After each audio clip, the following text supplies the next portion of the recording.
அனைவருக்கும் வணக்கம். Welcome to TNPSC TNUSRB preparation. இன்றைக்கி பார்த்தீங்கன்னா நம்ம பகுதி ஆன்னு சொல்லக்கூடிய இலக்கணம், அதில் குரூப் 4 எக்ஸாமுக்கு ஒரு வகுப்பு பார்க்க போகிறோம். என்னென்னு பார்த்தீங்கன்னா முக்கியமான வகுப்பு. இதிலிருந்து பார்த்தீங்கன்னா 2 கேள்விகள் உறுதி வருஷம், அதாவது 2018 இப்போ வரைக்கும் பார்த்தீங்கன்னா குரூப் 4 எக்ஸாம் 2 கேள்வி வந்துகிட்டு இருக்குது. என்னென்னு பார்த்தீங்க அப்படின்னா பிழை திருத்தம்னு சொல்லுவாங்க. அந்த டாப்பிக்கில் ஒரு 3 டாபிக் வரும். என்னென்னு பார்த்திங்க அப்படின்னா சந்திப்பிழையை நீக்குதல், ஒருமைப்பன்மை பிழைகளை நீக்குதல், மரபு பிழைகளை நீக்குதல், வலுவு சொற்களை நீக்குதல், பிறமொழி சொற்களை நீக்குதல். இந்த மாதிரி பார்த்திங்கன்னா டாப்பிக்காக இருக்கும். அதில் பிழைகள் நீக்கி எழுதணும். ஸோ அதில் முதல்ல பார்த்திங்க அப்படின்னா சந்திப்பிழையை நீக்குதல், அதை மட்டும் நம்ம டீட்டெயிலாக பார்க்க போகிறோம். அதுக்கடுத்து நம்ம ஒவ்வொன்றா பார்ப்போம். ஓகேவா? அந்த வகுப்பில் சந்திப்பிழையை நீக்குதல் மட்டும் பார்க்க போகிறோம். இந்த இது பார்த்திங்கன்னா இவ்வளோ பிழைகள் இருக்கும். இந்த பிழைகளை திருத்தி எழுதும். இதுலேருந்து ஏதாவது 2 கேள்விகள் கேட்பாங்க. ஓகேவா? மேக்ஸிமம் சந்திப்பிழை திருத்தி எழுதல் இதுலேருந்தே பார்த்திங்கன்னா 2 கொஸ்டின் கேட்டுருவாங்க. வேறு ரொம்ப ஏதாவது டீப்பாக போக மாட்டாங்க. பின்னாடி பார்க்கலாம். மரபு பிழைகள்லேருந்து ஒரு கொஸ்டின் கேட்பாங்க. சந்திப்பிழையை திருத்தி எழுதுதல், மரபு பிழை நீக்கி எழுதுதல், வலுவு சொற்கள் நீக்கி எழுதுதல், வேற்றுமொழி சொல் நீக்கி எழுதுதல், ஒருமைப்பன்மை தவறை நீக்கி எழுதுதல். இந்த மாதிரி இருக்கும் டாபிக். அதில் ஒவ்வொரு இதை நம்ம பார்ப்போம். இன்றைக்கி பார்க்க போகிறது சந்திப்பிழையை திருத்தி எழுதுதல். மேற்கண்டவற்றிலிருந்து வினாக்கள் அமையும். இவற்றை ஒரு முறை ஆழ்ந்து படித்தால் மனதில் நின்றுவிடும். ஒவ்வொன்றிலிருந்தும் ஒரு வினா என்று 5 வினாக்கள் கேட்கப்படலாம். நான் 2 வினா சொல்லியிருந்தேன். கட்டாயம் 5 வினா வரலாம். மேக்ஸிமம் 5 வினா வரலாம். மினிமம் பார்த்திங்கன்னா 2 வினாக்கள் வரலாம். ஏன்னா போன வட்டம் பார்க்கும்போது பார்த்திங்கன்னா 3-4 கேட்டிருந்தாங்க. ஓகே, மரபு சொல்லை திருத்தி எழுதல் அதுலேருந்து 1 கேட்டிருந்தாங்க. அடுத்து வல்லினம் மிகும் மிகா இடங்கள் இது 2 கொஸ்டின் கேட்டிருந்தாங்க. அடுத்து பார்த்திங்கன்னா ஒருமைப்பன்மை இந்த மாதிரி ஒரு கொஸ்டின் கேட்டிருந்தாங்க. டோட்டல் 4 கொஸ்டின் கேட்டிருந்தாங்க. இவங்க சொல்கிறது 5 வினாக்கள் வரலாம் அப்படின்னு சொல்லியிருக்கிறாங்க. முதல்ல பார்க்க ஒரு டாபிக் சந்திப்பிழையை நீக்கி எழுதல். இந்த வகுப்பில் இதை தான் நம்ம பார்க்க போகிறோம். எந்த இடத்தில் வல்லினம் மிகும் மிகாது என்பதை அறிந்து கொண்டால் எளிதாக சந்திப்பிழையை நீக்கி எழுதலாம். ஸோ சந்திப்பிழைன்னு சொல்லும்போது பார்த்தீங்கன்னா மேக்ஸிமம் வல்லின எழுத்துக்களான கசட தபரன்னு சொல்லுவாங்க இல்லையா? ஸோ அந்த எழுத்துக்கள் எங்கெல்லாம் மிகும் எங்கெல்லாம் மிகாது அப்படிங்கிறத மட்டும் நீங்கள் தெரிஞ்சுக்கிட்டால் போதும். ரொம்ப டீப்பெல்லாம் படிக்கணும் அவசியம் இல்லை. லைட்டாக பார்த்தாலே போதும், மைண்டில் நின்றும். அர்த்தம் முன்னாடி சொல்லியிருப்பாங்க. முதல்ல வல்லினம் மிகு இடங்கள் நம்ம பார்க்கணும். ஸோ முதல்ல வல்லினம் அப்படின்னா என்னென்னு தெரிஞ்சுக்கணும். ஸோ மெய் எழுத்துக்கள் மொத்தம் 18. அதில் இருக்கக்கூடிய கசட தபரன்னு சொல்லுவாங்க. க ச ட த ப ர. ஓகே, அந்த மாதிரி வல்லினம்கள் இருக்கு இல்லையா? ஸோ இதில் மேலே புள்ளி வச்சுருங்க. இக்கு இட்டு இச்சு இக்கு இப்பு இரு. ஓகேவா? இந்த கசட தபர எழுத்துக்கள் எங்கெல்லாம் வரணும் எங்கெல்லாம் வரக்கூடாது அப்படிங்கிறத நம்ம தெரிஞ்சுக்கணும். அதுக்கு ஸ்கூல் புக்கில் கொடுத்துருக்கிறதே நம்ம எடுத்துக்காட்டாக பார்த்தாலே போதும். அந்த சொற்கள் மட்டும் படித்து பண்ணால் போதும். அதை பேஸ் பண்ணி தான் எக்ஸாமில் கேட்குறாங்க. இது இலக்கணத்தில் தான் வரும். ஸோ இலக்கணத்தை நீங்கள் முங்கி படிக்கணும்னு உங்களுக்கு ஒரு கட்டாயம் கிடையாது. ஜஸ்ட்டு இது வந்து நம்மளுக்கே தெரியும். எழுதும் போதே உச்சரிக்கும் போதே தெரியும். இந்த இடத்துல எக்கு வரும், இந்த இடத்துல இப்பு வரும், இந்த இடத்துல இரு வரும்னு சொல்லிட்டு ஒரு வார்த்தையை சொல்லி பார்க்கும்போது நம்மளுக்கு தெரியும். ஸோ அதனால் ஈஸியாக அண்டர்ஸ்டாண்ட் பண்ணிக்கலாம். ரொம்ப முங்கி படிக்கணும் அவசியம்லாம் கிடையாது. ஓகேங்களா? நான் பாருங்கள், வல்லினம் மிக முதல் கொடுத்துருக்காங்க. அந்த இந்த எந்த அப்படி இப்படி எப்படி என்று சொற்களின் பின் வல்லினம் மிகும். அது எடுத்துக்காட்டு கொடுத்துருக்காங்க பாருங்கள். அந்த தோட்டம். இப்போ அந்த அதுக்கு அடுத்தால பார்த்தீங்கன்னா இத் அப்படிங்கிறது வரணும். ஸோ தான் சொல்லியிருக்காங்க. அந்த தோட்டம் இத். ஓகேவா? அந்த தோட்டம். இந்த கிணறு. எந்த தொழில். அப்படி செய்தான், இப்படி கூறினான், எப்படி பார்ப்போம், இப்படி சொல்லியிருக்காங்க. இந்த சொற்கள் பின்னாடி வல்லினம் மிகும். இப்போ ஈஸியாக நீங்கள் ஞாபகம் வச்சுக்கலாம். அந்த இந்த அப்படி இப்படி எப்படி இந்த சொற்கள் பின்னால் எனது கட்டாயம் வல்லினம் மிகும். அடுத்து 2ஆம் வேற்றுமை 4ஆம் வேற்றுமை விரிகளில் வல்லினம் மிகும். முதல்ல விரிகள் அப்படின்னா ஓப்பனாக வர்றது, அதாவது 2ஆம் வேற்றுமை தொகையான ஐயும் 4ஆம் வேற்றுமை தொகையான கூவும் பார்த்தீங்க அப்படின்னா விரிஞ்சு வர இடத்துல மட்டும்தான் வல்லினம் மிகும். அதாவது மறைந்து வந்தால் வல்லினம் மிகாது, விரிந்து வந்தால் மட்டும்தான் பார்த்தீங்கன்னா வல்லினம் மிகும். எடுத்துக்காட்டு கொடுத்துருக்காங்க பாருங்கள். பொருளை தேடினான். பொருளை இந்த இடத்துல பார்த்தீங்கன்னா ஐ அப்படிங்கிறது பார்த்தீங்கன்னா உங்களுக்கு விரிஞ்சு வந்திருக்குது, அதாவது வெளிப்படையாக வந்திருக்குது. பொருளை ஐயில் தானே முடியுது. ஸோ அப்போது இப்படி 2ஆம் வேற்றுமை தொகையான ஐ அப்படிங்கிறது வெளிப்படையாக வர இடத்துல அது விரிகள்னு சொல்லியிருப்பாங்க. விரிகள் அப்படின்னா வெளிப்படையாக வரது. ஓகேவா? ஸோ இந்த விரிகளில் பார்த்தீங்கன்னா வல்லினம் மிகும். அதே மாதிரி 4ஆம் வேற்றுமை தொகையான கூ அப்படிங்கிறது அதாவது வெளிப்படையாக வரக்கூடிய இடங்கள்லையும் இந்த வல்லினம் அப்படிங்கிறது மிகும். பொருளை தேடினான். இதில் 2ஆம் வேற்றுமை தொகை வந்திருக்குது. புத்தகத்தை படித்தான். ஐ அப்படிங்கிறது 2ஆம் வேற்றுமை தொகை. ஊருக்கு சென்றான். இப்போ இந்த ஊருக்கு அப்படிங்கிற இடத்துல பார்த்திங்க அப்படின்னா என்ன முடிஞ்சிருக்குது? இக்கு. ஊருக்கு. இது கூங்கிறது பார்த்திங்கன்னா 4ஆம் வேற்றுமை தொகை. ஸோ அதனால் அந்த இடத்துல என்னது அதுக்கடுத்து வரக்கூடிய எழுத்து இணை எழுத்தான இச் அப்படிங்கிறது பார்த்திங்கன்னா மிகுந்து வரும். ஸோ ஊருக்கு சென்றான். தோழனுக்கு கொடு. ஓகேவா? அப்போது கூ வரக்கூடிய இடத்துலையும் சரி, ஐ வரக்கூடிய இடத்துலையும் சரி என்னது வல்லினம் அப்படிங்கிறது மிகும். விரிந்து வந்தால், அதாவது வெளிப்படையாக வந்தால் மட்டும்தான் பார்த்திங்கன்னா வல்லினம் மிகும். அப்போ 2ஆம் வேற்றுமை மற்றும் 4ஆம் வேற்றுமை வரிகளில் வல்லினம் மிகும். அடுத்து ஆய் போய் என்னும் வினை எச்சங்களின் பின் வல்லினம் மிகும். ஆய் போய்ங்கிறது பார்த்தீங்கன்னா அப்படின்னா ஆய் போய்ங்கிறது வந்து வினையெச்சம் கிடையாது. அந்த அந்த உச்சரிப்பில் முடியக்கூடிய வார்த்தைகளுக்கு பின்னாடி வல்லினம் மிகும். படிப்பதாக சொன்னார், போய் சேர்ந்தான், போய் இதாக இருக்கு இல்லையா, போய் சேர்ந்தான். அப்போ அந்த இடத்துல என்னது வல்லினம் மிகும். அடுத்து சால தவ என்னும் உரிச்சொற்களின் பின் வல்லினம் மிகும். ஸோ இந்த ரெண்டு மட்டும் தான் பார்த்தீங்கன்னா உரிச்சொல் கிடையாது, நிறைய இருக்குது. மா நகர் மா அப்படிங்கிறது உரிச்சொல் தொடர் தான், ஆனால் அந்த இடத்துல வல்லினம் மிகாது.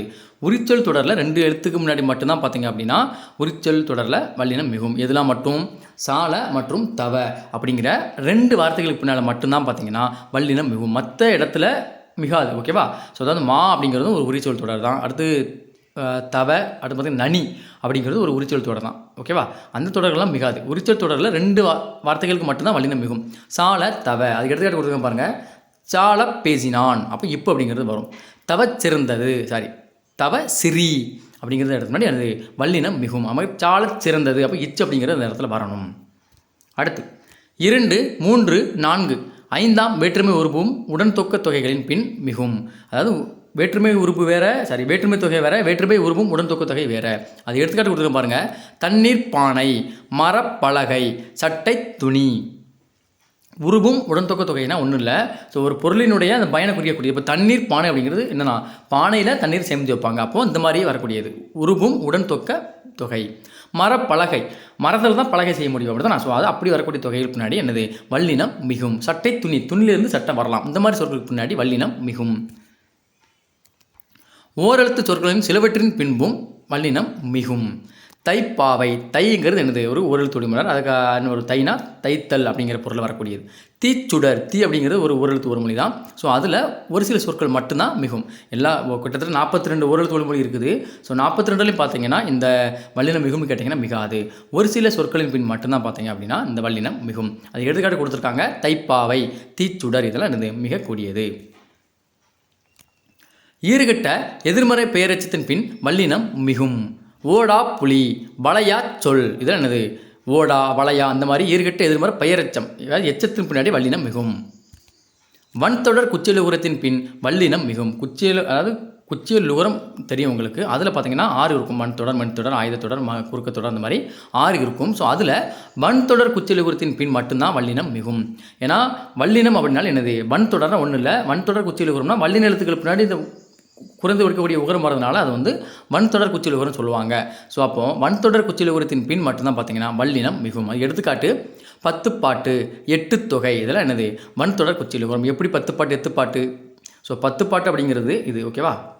இந்த தூங்கிறது என்னது இத்து, அப்படி தான் நான் கசடா தபர அதில் வரக்கூடியது இந்த ஸோ இதனுடைய இணை எழுத்து தான் பார்த்தீங்கன்னா இதனுடைய துணை எழுத்து தான் பார்த்தீங்கன்னா தூ, அப்படி தான். ஸோ இத் கூட்டல் ஊத்தான் பார்த்தீங்க அப்படின்னா என்னது தூ அப்படிங்கிறது நம்மளுக்கு கிடைக்கும். ஸோ 10, அதனால் என்னது வல்லினம் மிகுகிறது. அதே மாதிரில 8 தொகை நீங்கள் பாருங்கள். 8 தொகையிலையும் டூ அப்படிங்கிறது எங்கே வரும்? கசட தபர, அப்படி தான். கசட அப்புறம் அந்த இட்டு அப்படிங்கிறது பார்த்தீங்கன்னா வல்லினத்தில் வரக்கூடிய ஒரு எழுத்து. ஸோ இப்போ இட் ப்ளஸ் ஊ தான் பார்த்தீங்கன்னா 2. ஸோ அப்போ அதன் பின்னாடி என்னது வல்லினம் மிகும். அடுத்து முற்றியலுகுற சொற்களின் பின் வல்லினம் மிகும். திருக்குறள், திரு அப்படிங்கிறது பார்த்தீங்கன்னா ஒரு முற்றியலுகுறம். எப்படி? ஸோ ரூ அப்படிங்கிறது பார்த்தீங்கன்னா குறைந்து ஒழிக்காது, முழுமையுடன் ஒளியில் ஒழிக்கும். அதே மாதிரி பொது அப்படிங்கிறது என்னது நம்ம வந்து என்ன சொல்ல முழுமையாக சொல்லிடும், அதனால் என்னது அதன் பின் வல்லினம் மிகும். உயிரீற்று சொற்களின் பின் வல்லினம் மிகும். எடுத்துக்காட்டு மழைக்காலம், பனித்துளி. அப்போ கிட்டத்தட்ட ஒரு 10 இடங்கள் பார்த்திங்க அப்படின்னா வல்லினம் மிகக்கூடிய இடங்கள் இருக்குது. இது எப்படி கேட்பாங்க அப்படின்னா ஒரு சில நேரம் இந்த மாதிரி இந்த சொற்களை கொடுத்துட்டும் கேட்பாங்க, இல்லைனா இந்த மாதிரி கேட்பாங்க. அந்த இந்த இப்படி அப்படி எப்படின்னு சொல்லுமே வல்லினம் மிகுமா மிகாதா அப்படின்னு கேட்பாங்க. 2ஆம் பேச்சுமை 4ஆம் பேச்சுமை தொகையிலும் வல்லினம் மிகுமா மிகாமாதான் கேட்பாங்க. ஆய் போய் என்னும் சுனை சொற்களின் பின் வல்லினம் மிகுமா கேட்பாங்க. அப்படி ஒவ்வொரு சொல்ல தனித்தனியாக கேட்க வாய்ப்பு இருக்குது. ஓகேவா? ஸோ அடுத்து பார்க்க போகிறது வல்லினம் மிகா இடங்கள். வினைத்தொகையில் வல்லினம் மிகாது. வினைத்தொகைனா என்ன? விரிசுடர், பாய்ப்புலி, விரி, பாய், இந்த மாதிரி வினைத்தொடர் எனது ஒரு செயலை குறிக்கக்கூடியது வினை நம்மளுக்கு தெரியும். அப்படி வரக்கூடிய அந்த சொற்களின் பின் வல்லினம் மிகாது. அடுத்து உம்மை தொகையில் வல்லினம் மிகாது. காய்கனி, தாய் தந்தை. உம்மைனா என்னது? காயும் கனியும். தாயும் தந்தையும். இந்த மாதிரி உம்மை தொகைன்னு என்னது அந்த அப்படிங்கிற வார்த்தை மறந்து வரக்கூடிய சொல்களில் வல்லினம் மிகாது.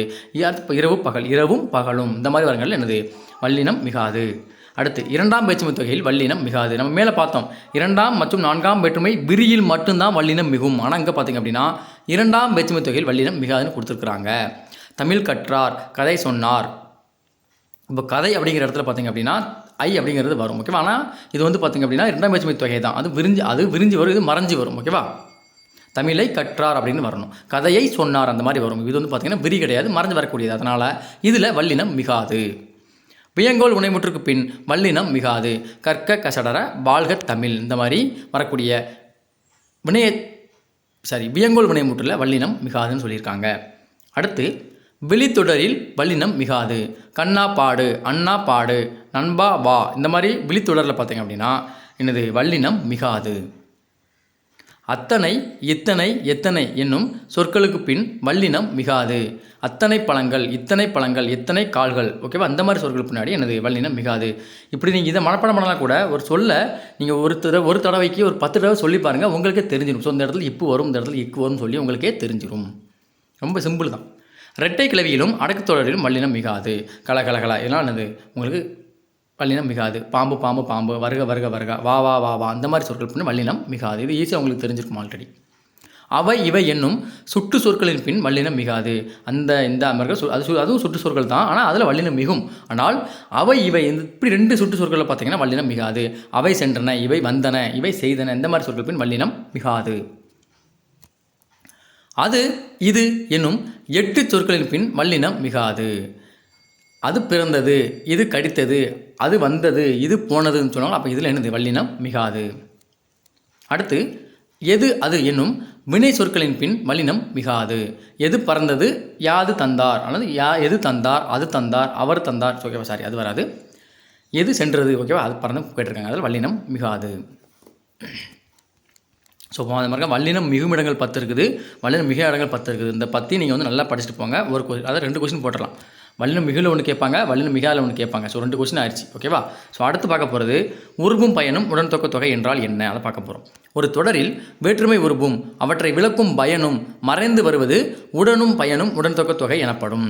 இப்போ நீர்க்குடம் சொல்லியிருக்கிறாங்க. நீர்க்குடம் என்னது? குடம், அதனுடைய பயன் என்ன?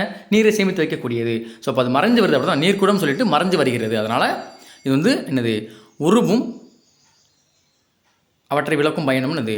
உருபும் பயனும் உடன்தொக்க தொகை என்று பொருள். மேலே நம்ம பார்த்துருப்போம். அதாவது நீரை உடைய குடம், இதில் ஐ என்னும் 2ஆம் வேற்றுமை உருபும் உடைய என்னும் அதை விளக்கும் பயனும் மறைந்து வந்துள்ளன சொல்லலையா? நீரை உடைய குடம், அப்படி தான் உடைய அப்படிங்கிறது என்னது? ஐ முடியுதா? அப்போ 2ஆம் வேற்றுமை உருபுங்கிறது மறைஞ்சு வந்திருக்குது. அதனால் இது என்னது? உருபும் உடன் பயனும் உடன்தொக்க தொகை அப்படின்னு சொல்லுவாங்க. நீர்க்குடம் 2ஆம் வேற்றுமை உருபும் பயன் உடன்தொக்க தொகையாகும். அடுத்து மட்பானை 3ஆம் வேற்றுமை உருபும் பயன் உடன்தொக்க தொகை. அதாவது மட்பானைன்னு என்னது? மண்ணால் ஆன பானை, அப்படின்னா ஆள் அப்படிங்கிறது வருது. 2ஆம் வேற்றுமை தொகை ஐ, ஆள், கூ, இன்னது, கண், அதனால் வேற்றுமை உறுப்புகள். ஸோ அப்போ 3ஆவது பார்க்கும்போது ஆள் அப்படிங்கிறது வரும். மண்ணால் ஆன பானை அப்படிங்கிறது வரும். அடுத்து கூலி வேலை 4ஆம் வேற்றுமை உருவும் படந்தக்க தொகை. கூலிக்கு வேலை அப்படிதானா?